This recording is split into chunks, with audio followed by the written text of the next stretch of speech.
Love, love, love, love is the ultimate. Love, love, love, love it can recreate. Love, love, love, love it can set us free from this world of pain and misery. Love is the ultimate. When I fall in love, it will be forever, 'cause I'll never ever fall in love again. Hi, this is Ken Boothe, and you're watching Big Stone Television. Remember that, Ken Boothe says so. Fall in love again. Of high substance that made a tremendous contribution to our society. We are lucky today to be in the home of the legendary Ken Boothe, a superstar artist that came up from humble upbringing, just like some of the other artists that we have interviewed. We are being blessed to be welcomed into Ken Boothe's home somewhere in Kingston. I can't tell you the location, but you'll be taking a tour of his museum, as Ken calls it. And then later on, I'll be talking to the legendary superstar, Ken Boothe. See you later.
And we are blessed to have none other than the legendary Ken Boothe, the man of the moment.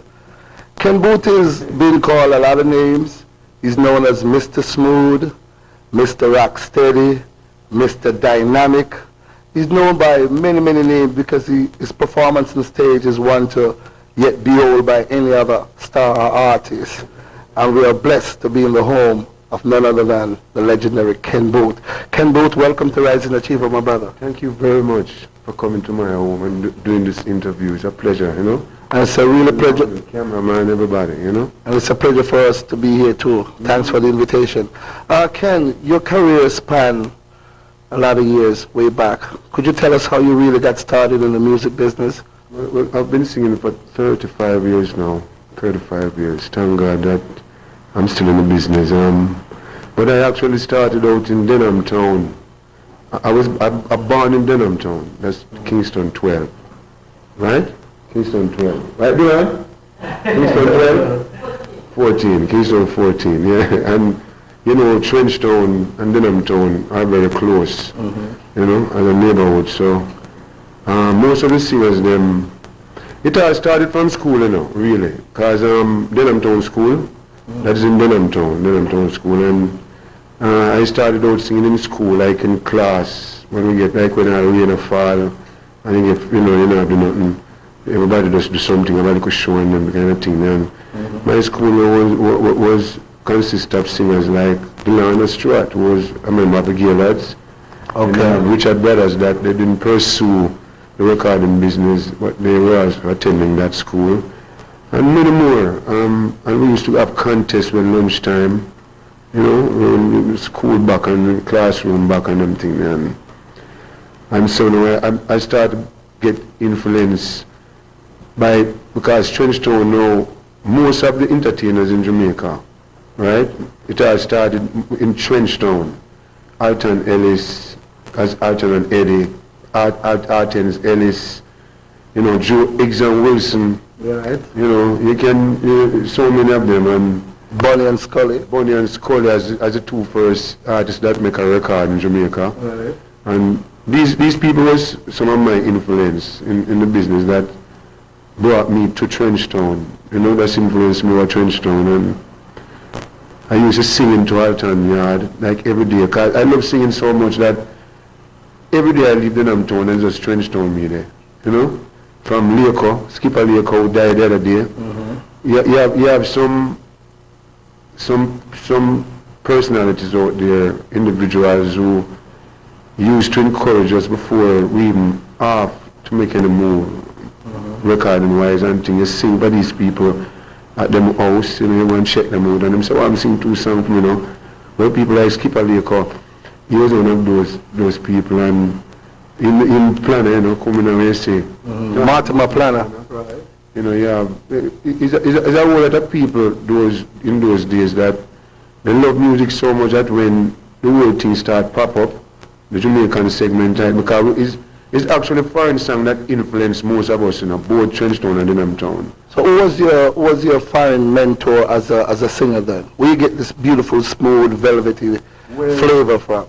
One of my favorite singers when I was growing up, when I was young, was Nat King Cole, right? You know, then later on in the 60s now, you started people like Wilson Pickett, who influenced me a lot, who was Reading mostly, you understand? But we could go back to Trenchtown a little bit, because as I said, Trenchtown is a place that really influenced me a lot. You know, me leave Denham Town and have to go over there every day, because every time you go to Trenchtown, you see singers all over the place. So the days then, Bob used to be around that time? That time, yeah. No. Bob come in the 60s. You know, yes. But Bonnie Whalers, me and Bonnie grew up together, you know. Because we used to live in Denham Town, you know.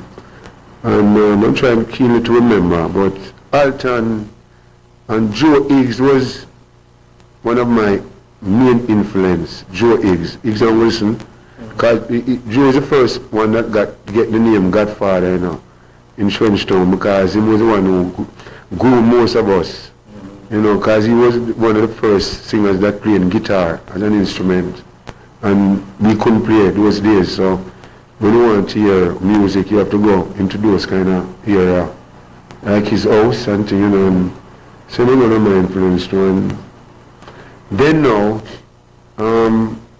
my biggest influence now is Denham Town that take place still, coming from Trenchtown. I used to go, I talking before and after, you know, because when I come in from school, I used to go to Boys Town every day. Most children in Trenchtown, Rose Town, most of them end up at Boys Town in the evening, running up and down, playing ball, kicking ball up and down, you know, playing catch a shoe, them kind of thing there. You know, cricket, but every man catch a ball, a film bat, and you know what I mean? You know kind of way, Yeah. When I spoke with Alton the other day, he mentioned the kitchen. You remember anything about the kitchen? Of course. Well, don't buy tartar now, right? But it's many kitchen, you know, in Trenchtown that we singing to, you know. Okay. Because them here there was a free area, you know. Oh, okay. When you're not, when people not disturbing. You're not disturbing anybody. But you don't disturb anybody. So we sing from First Street kitchen right to Joe's kitchen. Got the first kitchen more going on Joe's one. I can't forget when those days, you know, you have like how you have advocate, you call them, like for politics and everything. You have like a singer too, you know. Where a man will tell a singer, say, boy, I hear the new sound, you know. I hear a guy, boy, and bad, you know. So Joe's now was the one who always open up and want to hear the latest singer. So something get to go to his house one day.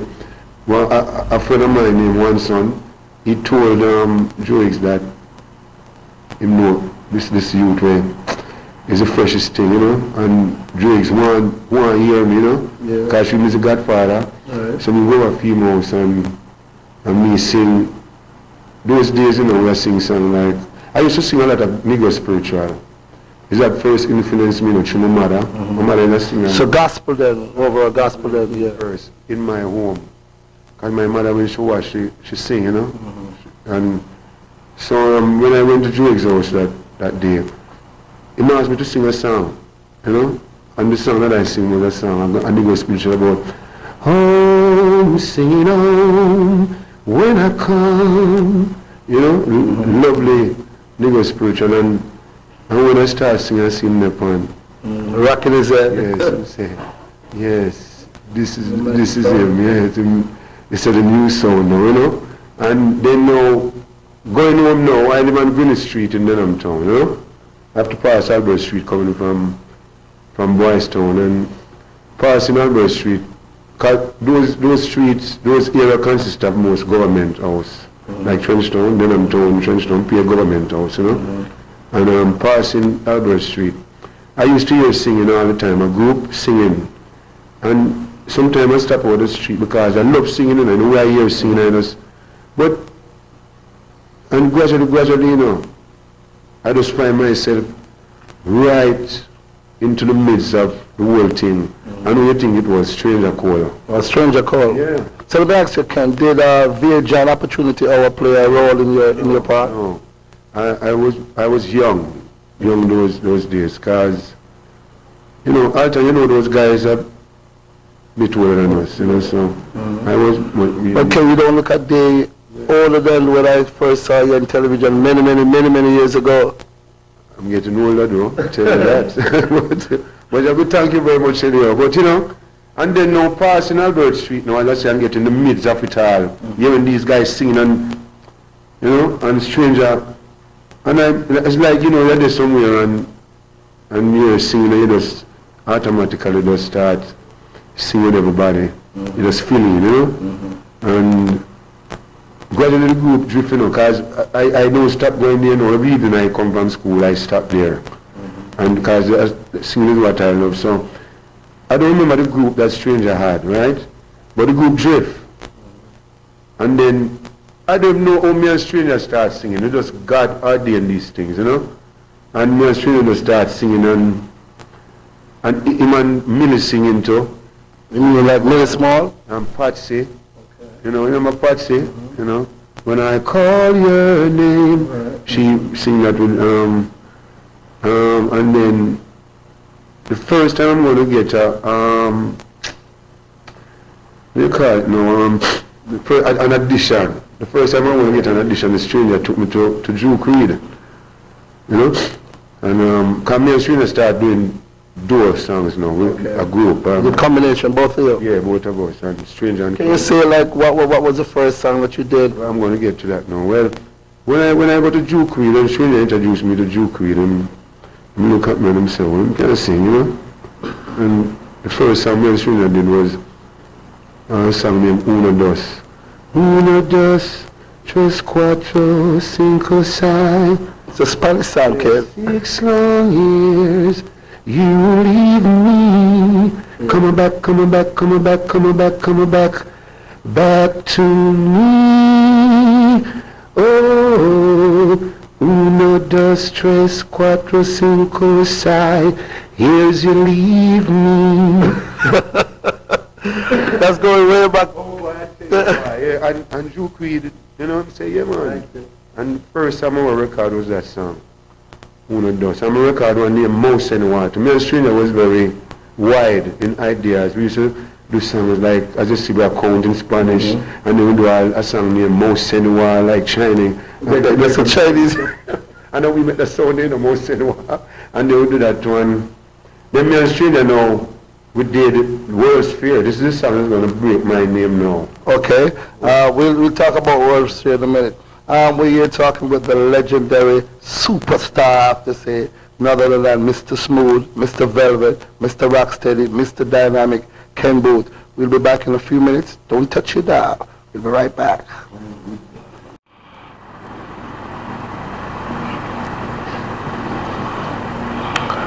Welcome once again to Rising Achiever, and I'm here in the museum, as Ken calls it, of the home of legendary singer Ken Boothe.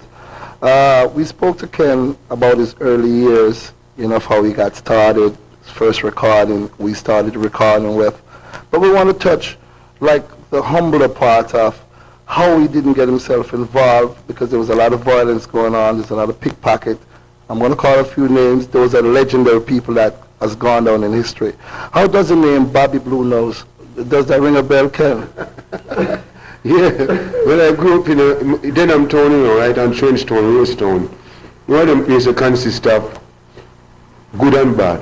I could have said that. And I remember when I was growing up, most young guys, if they don't get good schooling and good growing up, and they have somebody to look over them as youths, most of them turn pickpockets. Right. And this was, even at one time when I was young, I used to clean pickpocket bicycle, because that's the way I could get to ride a bicycle. Right, because I get to understand that they were trendy, they were the trendsetters in clothes and stuff like that. Best clothes and, you know, but I didn't grow up that kind of way where things can get a hold on me just like that it would influence me to go into something negative. You know, because a lot of them guys that turn pickpocket and steal those days is by looking at other pickpockets, because I'm picking people pocket and taking them money and buying pretty clothes. And you know, With a bicycle and even as a youth, we're influenced by them, the bicycle. Because I love when I clean the bicycle and get it for half off and ride up and down. But you know, in those days, and let me tell you something, it's not parents neither that caused those things to happen. We grew up in the colonial time, you know, as you know. with corporal punishment, flagging and stuff. Pounds and them pence and them things. And the colonial days, our parents weren't getting, them financially situation weren't that good off, like, you know, the people them that were up this way, you know, uptown and them things. And children stray. Some children don't listen to parents, but even though you have that way, true parents don't have, like the other parents, like him friend might have money to go to school, him friend father have a car, and his family don't have none. You see, if you look at that, you'll be influenced that you won't have any manners to your father, your mother, when they show you that we might not have anything, but we have love. You know, some children don't take that. Them stray, because they feel like the material thing is what it is about. Now, when we were growing up, what influenced me mostly was dancehall. You know, because no dancehall coming out. So you used to frequent what's the name of it, the Bullet Lawn? And Bacham Lawn, Foresters Hall, you know, you name them, you know them days. And me, you know, me leave my house and walk as far as the dance is and go and stand up outside and listen. Because music influenced me from when I was at a young age. So what was the repercussion like in terms of your parents when they found out that 11 o'clock, 12 o'clock, they only saw Ken Boothe is that home? Right. What type of reaction they get when they come home late? When I were little, you know, my father is a very strict person and serious. when it come to him family and him children, in other words. Because my father used to authorize bigger man than we on the street, that when him see we strain, he must just beat and send him home. You understand? And we can remember people now who used to beat me, remember them. I one of my good friend Tani, you know, bigger man than me, you know. He just died the other day. I remember when he used to beat me. If him see me in near pen, picking plum and thing, and him know school time. And because sometimes it's called to one thing, you know. He slap me man and say, Mom, I can't tell my father. You get again. My father very strict man. But the main thing is that honesty was the key to it. You know, most ghetto people, even now, most parents are honest people. It's just them children go out there and get influenced by other, into other environments. So Ken, what really kept you going through those days? Because I know you didn't come up through multi-millionaire family and stuff. You came up through humble upbringing. So what really kept you going and keep you focused? Part of it, you know. From I was a baby boy, I've been doing show business, you know. Cause my sister, Hyacinth Clover, who she's the wife of Bim and Bam. Bim and Bam, yeah, I remember, yeah. Well, I used to do, before I do singing, you know, I used to dance. That's I was going to get to that. I was going to get to that. On stage with my sister, Millie, Safer, pet name, and they used to call us Jack and Jill. Okay. Them time me about like 12. And me mash down most theatre, Palace, you know. Ambassador, what about Ambassador? I didn't perform at Ambassador, I won't tell you lie, never performed there. Those it was Bajans. Okay. But those days was when Bim and Bam had their shows. My sister used to feature us. She's my eldest sister, Clover. And she was a big act in those days. She both do acting and singing together, everything. And then she managed the production, you know. And then my sister Safer would dance. And, you know, and as Jack and Jill, as me I tell you, remember the Nichols and my sister used to trim me too. My sister make my clothes, you know, when I was there that I sing into, that I perform into, dance into, and trim me also. She do everything for me, you know. And I still love her, you know, because as she the first one that inspired me musically. My sister, my mother inspired she. Okay. And then it comes with a family thing. And so you grew up in a very large family, Ken? Yeah, 12. My God. 12 was 2 boys and 10 girls. You know, and my father, because I say I'm a strict man, when my father is home, we have to hide and come out of the yard. Not right now, yes, children. You're taking us going where they want. No, all right, Ken, so, very good. So Ken, all right, after those days of going to the dance hall, people recognizing you that you're talented, you not only can dance, but you can sing as well. Where did it go from there? I'm going to get to that, but you know, I would be at my house in Denham Town those days, and when we start taking me in my home, and my parents go and work, and we're up on the corner, and he said me want to eat some food and get all a 10 shilling or maybe just turn to boys and I was sing for some of the man, you know. And my man see me and say, yo, come here man, come sing 2 tunes for me and anything I cook this up. Yeah. I mean, first get some the way them love singing. Them man there, and everything we get, money, everything used to walk and sing with people. And people broke down our fence and them, you know, people are forced to look over. You know what I mean? They're still doing that, they're broken down the gate. So as I was saying now, from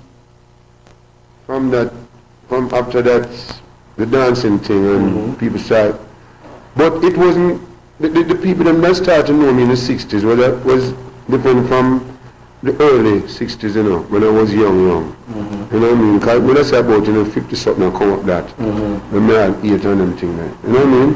And 9, and so, what people get to really know me now is through Stranger.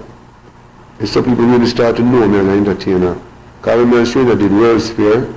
Took my girl to the World's Fair. I remember that. And let her choose, you know. And that song, but that was when we leave Drew Creed, you know. Because Sir Cox now, I'm with you, Sir Cox now. Right. Sir Cox was the greatest influence. Was he responsible for Studio One? Where did Studio One come from? The one at 13 Brentford Road. Okay. The kind of music that he was doing in those days were like the foreign type of thing. And that's what influenced us, and we love it. We love the refined music, you know, with horns you know, guitar, percussion, them kind of thing there. And he was the kind of guy that do those kind of production. We have soft music. I remember when we were sing, I'm in love with you, my dear. I found them kind of music they are making. And so, don't be influenced with, it's like, if you don't sing with Sir Coxsone, it's like you don't feel like you're going to really be the artist where you want to be.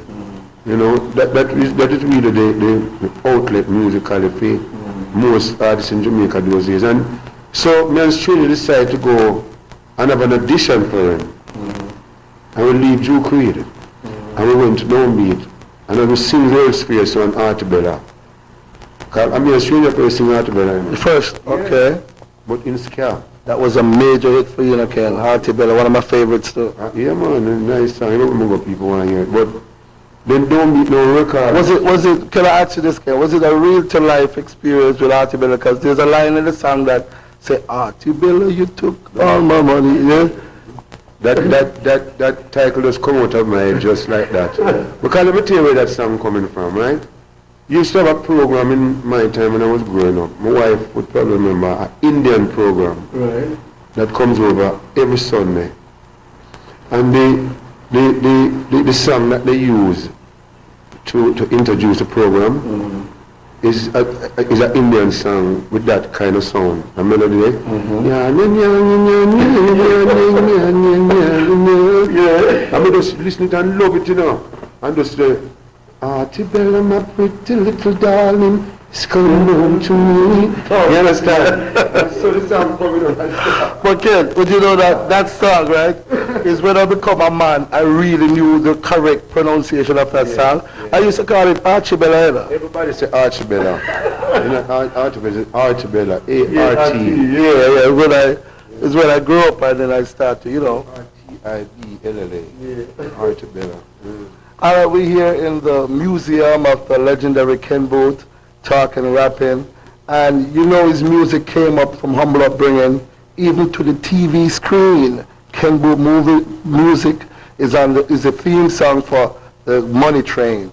So when we come back, we'll talk to Ken some more about how his song came up from humble upbringings, now to the Money Train. Hollywood and God, you know. Stay tuned. Don't go nowhere. We'll be right back with Ken Boothe. Yes. Once again to Rising Achiever, and I'm here speaking with the legendary singer Ken Boothe.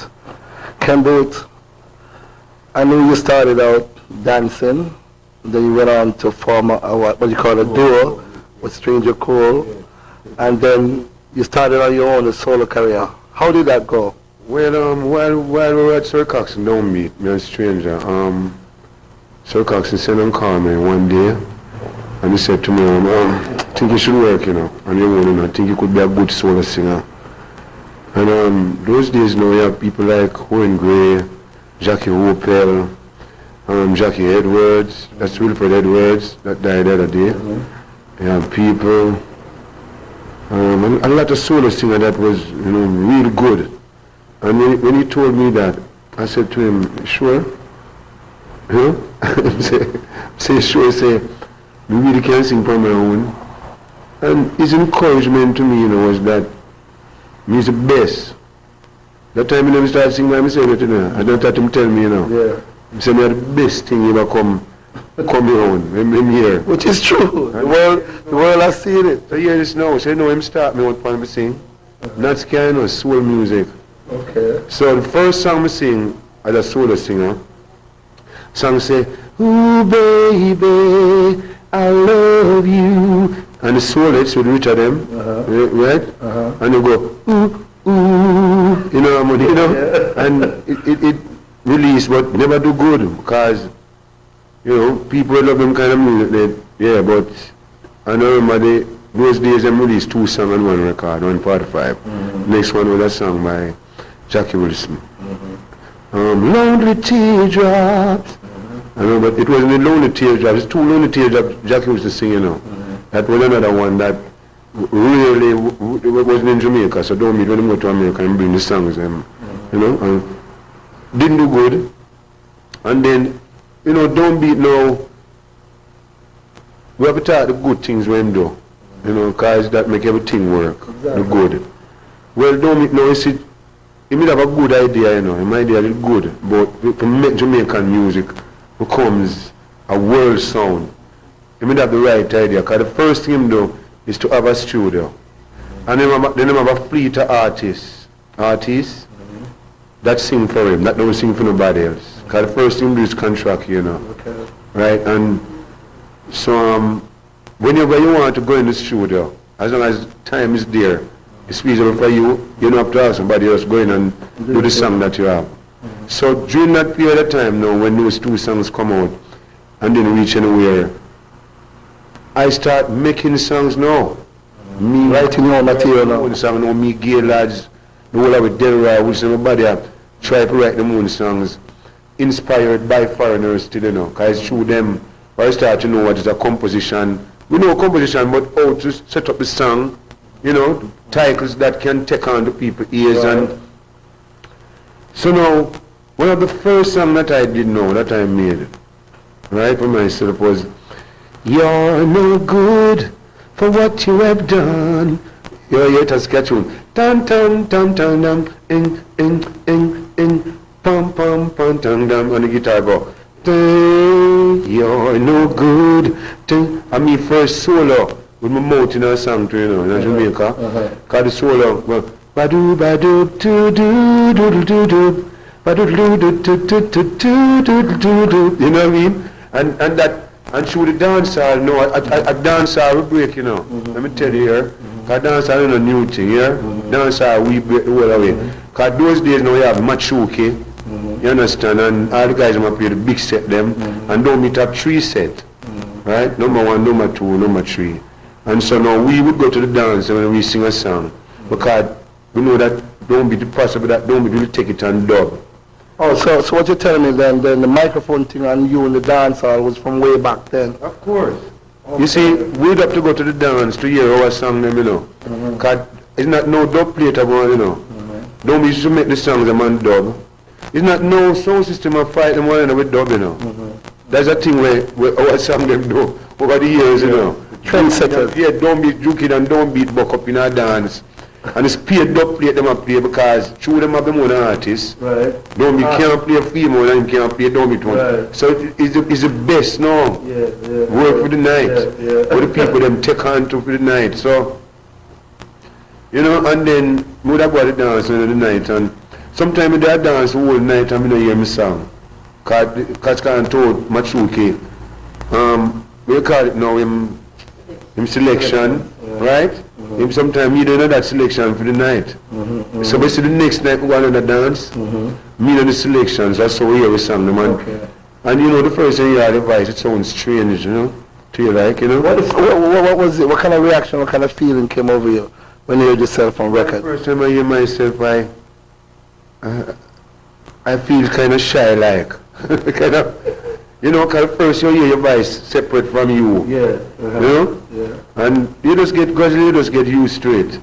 And so, that was the first song that actually people start knowing me for. And then we sing, I will forgive you, but I'll never forget. A song say, now you come running back, now you come running on the track to me. But what did the more back, you know, because I don't remember it. We'll lick it back, right?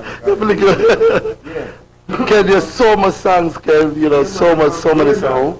From there now, let me tell you how I started to really get big recognition in Jamaican board abroad. One day I was at studio and all of us walk because we're on a parent care. So we know the bus where sometimes we go home. So we walk it home, you know.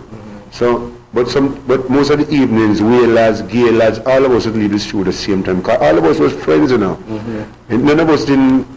There's no arms house in the business like how you have now. No complex, you know, and so we'd walk home together, sing together, you know what I mean? So one day I was going down Brentford Road, and Jackie Mito, great musician, he's the greatest thing that I'm from Jamaica, musically speaking.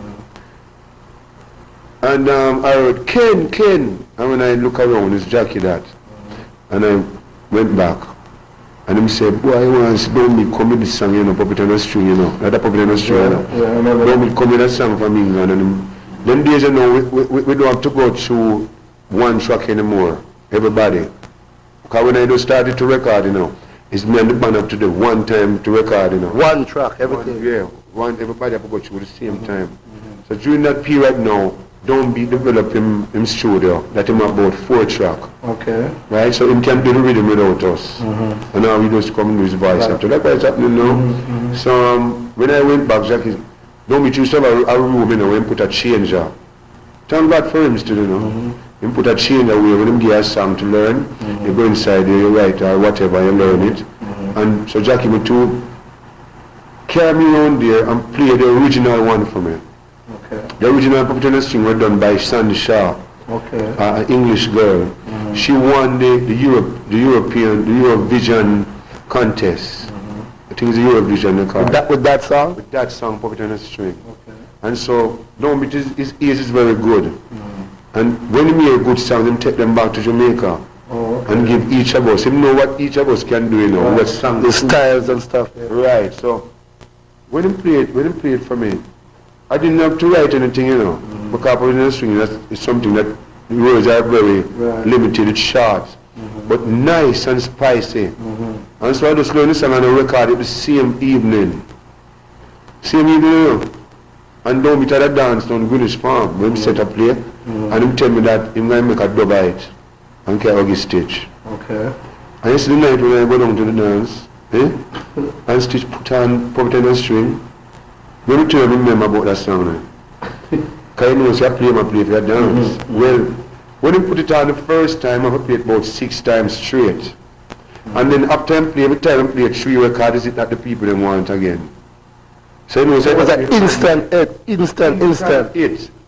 I whole night I play now. You say them play 5 songs, put it again. Because I see the people them want. No, I go this far. So you'd say then this is your song that really launched you into stardom then? Yes, but my first big hit doing now, right? Come to the same period as the Train. The train is coming, baby. Those days, in the training, for instance, right? There's a little joke about it where one time when a police caught up, and you see when a tune really hit, in Jamaica them days, the school children, them know everything about it. Anytime I sang it, you know, you go into the school, you know, the school children, them hear them and sing it, you know that's a big hit. You hear little children apart. So, one time when the police get caught up, you know before, some reefer or something. And every time he passed, when he came in the Jeep, we look at people and the Jeep is coming, say the Jeep is coming. Because the song was big, you know. The Train is a big song, you know. Yes, of course, because you know it went on to become the theme song for the... 30 years after. Yeah, can you imagine, 30 years after the theme song for a big movie. Tell us a little bit more of that now. Like we're on that topic. Yes. The Train now, how can I forget a song like that? Can never. Because UB40 just did it back too. You understand? But when Robert Livingston, Shaggy manager, I was there and me and him, he's very good friends, some years, we go together, you know. Because it's him first used to work at Cash and Carry, you know. Okay. On Mary Street, when my Gregory and Lego have a shop used to distribute record. Him is the one who can distribute record good enough, Robert, but then him go away. But one day I was here and him come and look for me and say, him have this idea and he want to use a train, right? And yeah, you can break. You see, sometimes when you hear people want a song from you, you mustn't look at the advance where you're going to get at first. You must look at the project. Okay. The project is very important. Because when he told me what he was going to do, he said it won't be a big advance that I'm going to get. But when he tell me about the project, I said, what do you do, man? I'm willing to make this sacrifice, man, you know? With you and then give me a small advance. And the song went big. The song becomes a movie soundtrack. That, which is every artist's dream. I made triple time the money that you understand. So if I was one of them stuck up Right. Sing outlast that opportunity. Exactly. Because you know some entertainers, let me tell them this, you know everything you want big money out of at first. At first. Yes. If you want somebody to have interest into your product, then it makes sense to take a big advance. Because them have to do something with the song to recoup back that advance. Exactly. But when you hear about a good project that people is going to put money into, you understand? Then you can make that kind of sacrifice where you say, okay, I'll take a small advance and make it go ahead so that, because you know what's going on ahead for the future. I rather look at the long-term part. That's what I did with the train. All right, Ken. We're on the train now. Tough song that you did that became eventually a movie soundtrack. Where do you see the music going now, Ken, in terms of the honor woman clause, the homosexual drive that it's dancehall, or to the fact that I've never heard anything like that come out of you? What is your response to the music now as it is? Let me say this first. It's different era, different time, you know? But you're still here with us, Ken? Right. But I mean, musically speaking, not generation-wise. Generation, a new musicians and singers are here with us now. And I don't want to say, in every generation you have bad and good, as you know. In every generation of people that come, you have good and bad. Now in my time when I was singing, I hear music to that I don't do, I don't sing. You know? But in this time I get away where I don't know what happened to the ears of the audience and the listeners sometimes. Right? Because you know what I have to say, it's the need to put a standard to it where everybody can listen to whatever them put out on the road. Because some song with children, you can't make your children listening to now. Because I talk about break them mind some of this part, you know, and them go. But Ken, remember you said just a while ago, stick for a minute, you remember you said a while ago that the song like The Train and other songs, kids used to sing along as you go. So we have to be careful now as musicians. What we're doing. Because when you sing certain thing or you DJ certain thing, when the youth then pick it up, right? And it's anything vulgar, that don't suit that little Not boy fit for your plate. home. Yeah. That's not that way, that's not the principle in that home. When a little youth go to the gate and start singing it or going with it into a bedroom or it leave a bad kind of outlook with the family, you know, so we have to know where I sing more. But as I say, time change. Because when I see I'm going now, they love it. And a whole lot of good things are going on there, you know. Yeah, of course. So much, the whole business reach a stage now where it really have much more to go, but it reach far, really far. Because more artists, you get more recognition, you know, in every way. Bob Marley, let me tell you something, the whole thing coming from we guys, for it to reach here so now. Of course, you're the trendsetters. Watch this now. Just check out Bob, check out me, check out John Wood, check out Delroy Wilson, Joe Higgs, Ed Tones, the whole of them artists there, you know, Dennis Brown. You know what I mean? We guys take the music out there, not just Jamaica alone, is we put it out the street. And then them guys are now, moon the night say, although none of them still not reach a Bob Marley, I mean when it comes to recognition and establishment and an artist, but them reach far. Yeah, the names are there. Your name is up there. Yeah. Your name is up there. What I'm saying really is that no, we have big names in the business now. That when you go out there, because I travel a lot, when you go out there, no matter where you are, when you talk about them, people, you know? You know what I mean? So, but them have to do, we need a better standard of music now. If our children, if we want reggae music to last long, we have to set a better standard for it. Because it kind of lock you now, you know. It lock right now up a certain thing, you know. And most of the songs that are being played now, Ken, don't have any shelf value. No. Like songs that you did, Bob and other They last a lifetime. They're forever. Oh, that's it. When they come out and the people hear them, I'm there as a witness for that. That certain song playing here, man say, oh, that dead man, we don't want to hear that man. You know what I mean? And look on our songs. Treasured gold. You know, man. Thank God for that, you know.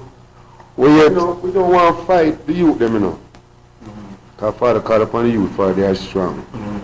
That's why when I discuss the music now, we don't want to fight the youth, them, because at different time, different era, you know what I'm talking about? It's just that we need to set better standard in a lot of ways. Come with better words were suitable for every years. You know, not just a segment of people. All right, Ken. We're on music a little bit, but we're gonna sidestep it to not politics, because I'm not involved with that, but with the economy, with the high crime rate that is happening. What are your views on some of these things, owing to the fact that you have access to the world? You could be living in Paris, England, the United States, anywhere you want to live. Why here? Why are you still here? And people are dying. Last year we lost over 900 people to violence. What are your views, Ken? I love home, you know. Jamaica is my home, and the only thing I wish that could happen right now is that the violence really take a hold on where now. Because I remember, you know, let me tell you something. When I was one of the first men that the police shoot off and kill another police, you know. You understand? In the 60s, you can ask people that know me. And there was a China riot in Jamaica at one time where they burned on all the Spanish Town Road.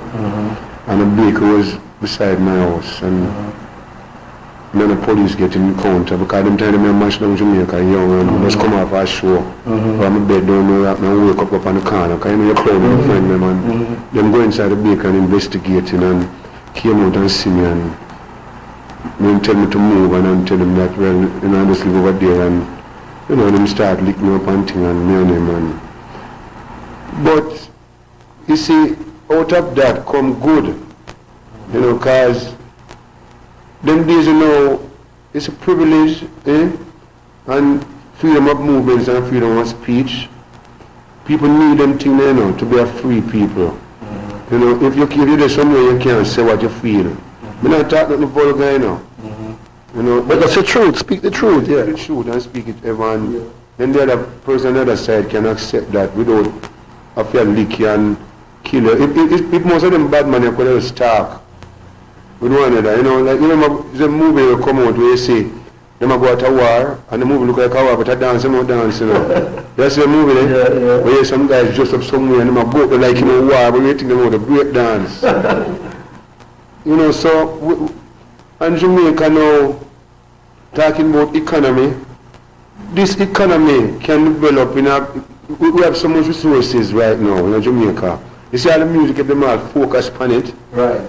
Eh? That's the biggest economy we have, the music. Of course. And focus on ganja too. Ganja is hemp. And we have a lot of it. And what are we doing with it? We can make gas. Cloth, clothing. Cloth. It make everything. Make we could tap this thing here, man. Because we don't know where we are. Right now, other countries all over the world doing it. Using hemp, making beer. Exactly. We sell it here. We sell MB here. Yes, sell ganja is illegal. And we have so much different things from just ganja and music. We have art. We have actors. You know what I mean? And even builders. You know. Look on the house, them where you see some house, I love town. You know, we have everything out here. So, the other day, one of them day I was listening this gentleman, on the talk show. This command, right? Babatunde, is it? Rally Tweets? No, the other man. Monty Perkins? Monty Perkins, right? Yeah, I think it's A him. number of them. Right. And this guy, this guy that talked to him all the time was saying, we know them have Wally. But give the people look, you know. You hear this? Give the people look, you know. Yeah. Make them comfortable, you know. Because even the same gun thing we are here, you know. You know, one man. I don't want you think, say, some of the man them want fire gun, you know. You know, want fire gun for them, you know. But watch this. Oh, you have to wake up today now, right? And you will look at job. The next thing Jamaica need to do, the government, is to create jobs. You can't have people from one set of work all these years. You have to create job because the population will grow. No, when a man wake up and him go out and him look at job, and him go home and him shut back straight up, and him honestly, go home and him sit down and him say, right, tomorrow I'm go back. And him do that for all 6 months. You hear me? Old man, if you don't mind sharp, you know, when a man hungry, you know, what can make him do? Anything, I mean, hungry. So, me no say it right, you know. But you can break down that situation by giving people more privilege, More opportunities. more opportunity. Because you think if a man on fire gun, I don't probably you to on fire gun. Yes, so you have the gunman. You have the man out there, a gunman. When they can love fire gun and kill people. Now you have a youth out there, you know, me feel so. So you have a youth out there, you don't kill nobody with them gun. All them do is, if you have to rob you, if you take away something from you, if you go heat some food. Right. Well, man, this is going from creation, you know. From Samson days, you know. When the Philistine, you hear me?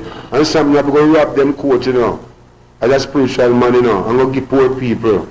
Yes, I know. And you have Robin Hood, you know, the European place, you know, in England, and the place there.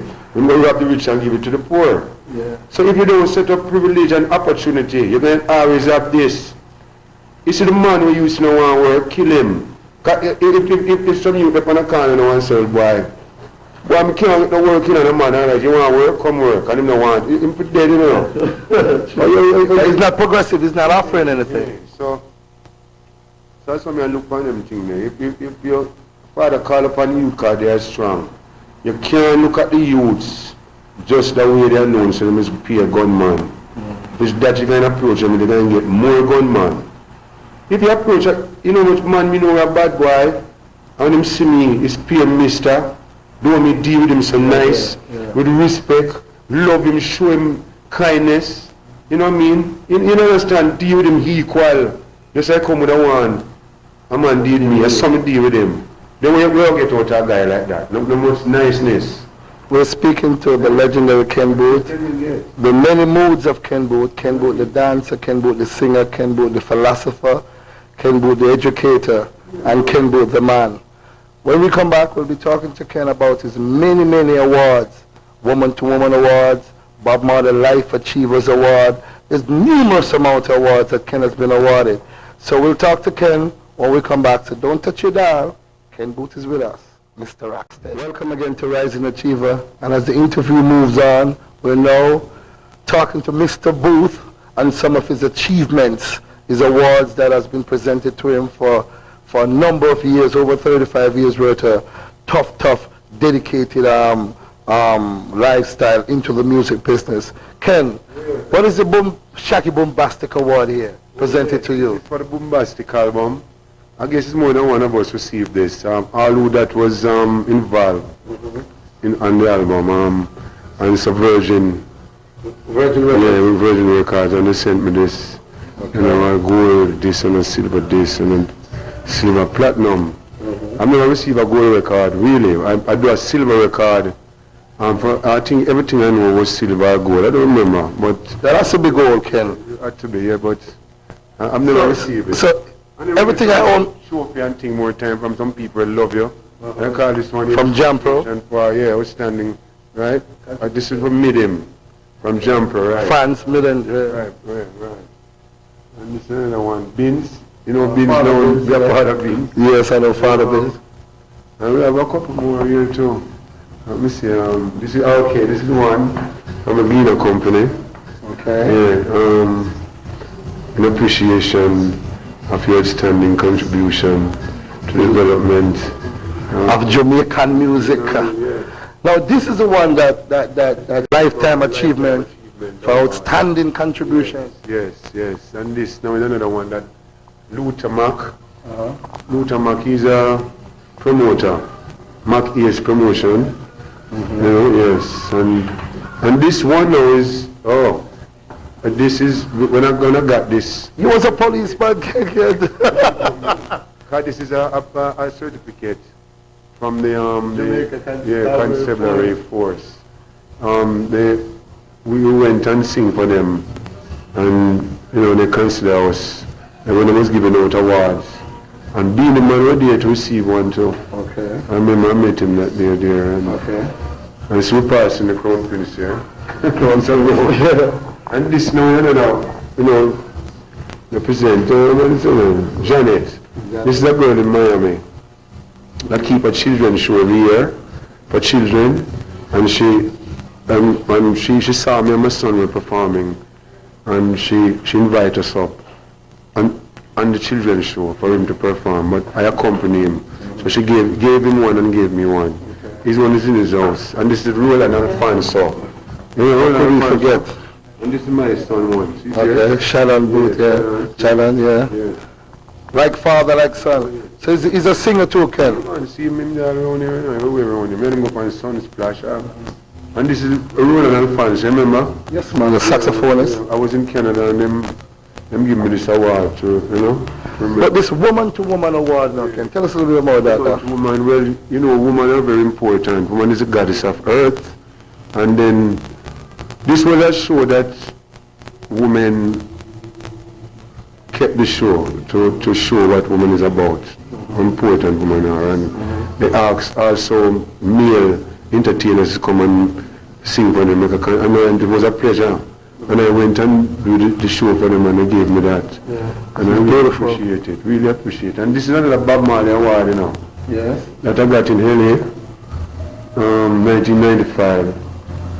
As I was scanning the wall, Ken, I noticed how impeccable you're dressed. I know you're Mr. Showman. Who's responsible for, I know your wife is responsible for grooming you, because she was the one putting on the makeup before. Very good care of me, and I love my wife very, very much, my family.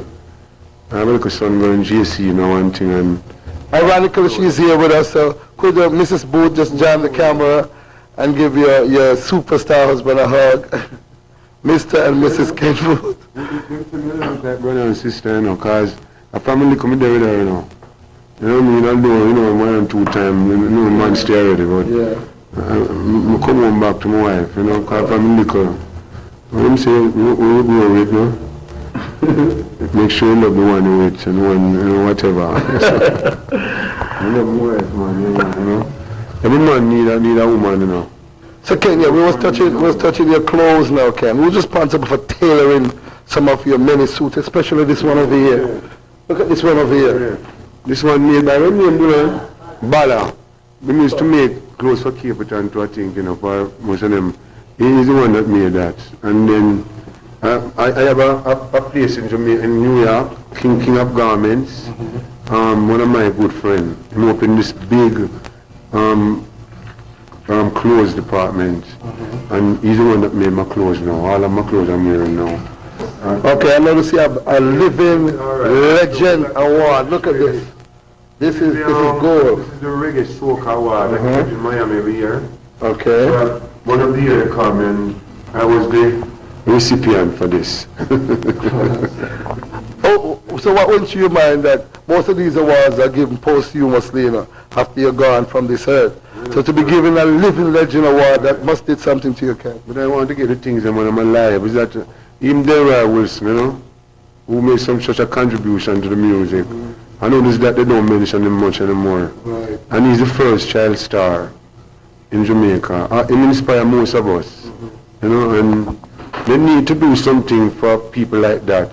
Exactly. That the children in the school can know of him. Because I learned about Marcus Garvey in the United States when I was there. I didn't learn about him in Jamaica. Carry these things in the school that people can know about people like all the singers them that pass and who are here, from them long time. Because they will make a big contribution and we need them to talk about him.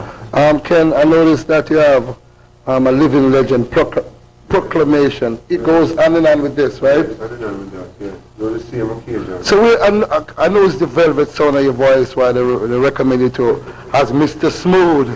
Yeah. Hey, you mean, singing. This is singing.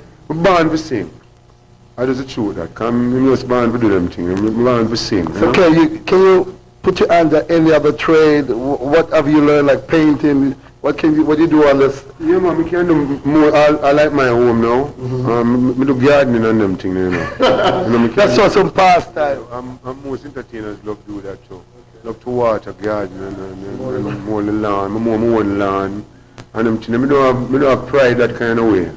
I don't look at me as a singer where I have to use somebody to do everything for me. And you know what I mean? And you don't need that, you know. All right, Ken. We have seen most of your awards. There's so much too few to mention. Let's come over here again with his son, Ken Boothe. Reggae Super Jam. Yeah, Pulse. This is at Pulse. Me and him did Sunsplash in 19 something. See there? Sunsplash that you know. Okay, right here. Right. Okay. This is a young Ken and Ken Boothe over here. 100% great, excellent performance. All right, Ken. For my future, I'm photo museum that can, you know, when I'm a certain age in life, I can look back at these things and say, let's say pictures worth more than 1,000 words. And the generations to come, if they didn't hear about me or anything, whatever, I have proof that if one of my son or daughter take somebody to look for me and they say, you know, my father was singing, they say lie or something. They have proof. Ken, what do you mean if they never hear about you? Even the baby that is just born know of Ken Boothe. Salvation last, you know, so. You see how humble Ken Boothe is? A man of magnificent stardom, and how humble he is. That's how it is. Yes, because every man is equal in the eyes of God, you know. Singing is my job. Like you have your job, me have mine, you have pay money. It's a job, and some people get out on with it, you know, like, I'm thinking supposed to look like a God, and you want God here, you know. All right, that is Ken Boothe we're talking to. If you hear in the background, you hear the music is from Ken Boothe upcoming brand new album. So stay tuned, because you're going to see Ken Boothe singing to his new album, and then you're going to see Big Stone dancing. You man, right? All right, Ken. Ken Boothe, get my line. All right, Ken, come. We're going to have the legendary superstar, Ken Boothe, sing a song from his album, What Is Love, on the Upstairs label. This is Ken Boothe doing his song, What Is Love.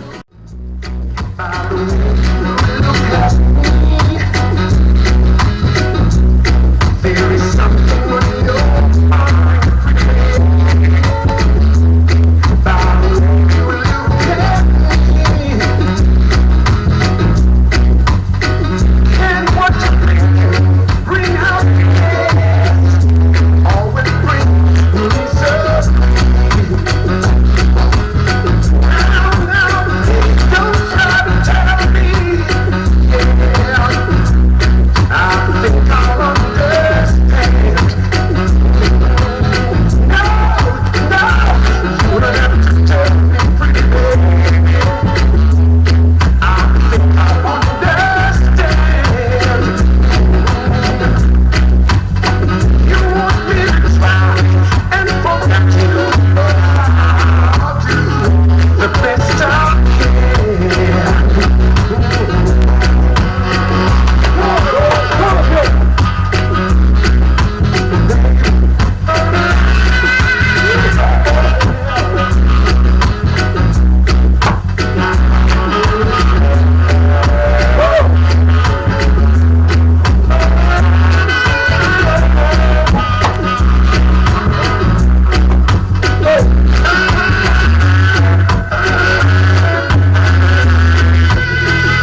That is Ken Boothe, the 5 years, but I'm drowned. I'm telling you, that was Ken Boothe doing from his album What Is Love for the Upstairs label. My God, what a dynamic tune. Ken. Thank you very much, man. You're always a dynamic man, you know, from them time there. Oh my God, it's a pleasure. And thank all the camera people, you know, and everybody over Portmore here, everywhere, all the Moors them, you know, everywhere over there, you know. Mr. Ken Boothe, it's a pleasure to have Big Stone in your house. I roll all over your house, and I'm exhausted. And Ken is not even breathing. Ken is not even breathing, and I'm here dead. Can you work for me? I'm dying, but it was a pleasure. We had a wonderful day with Ken Boothe. Thank you very much, my brother.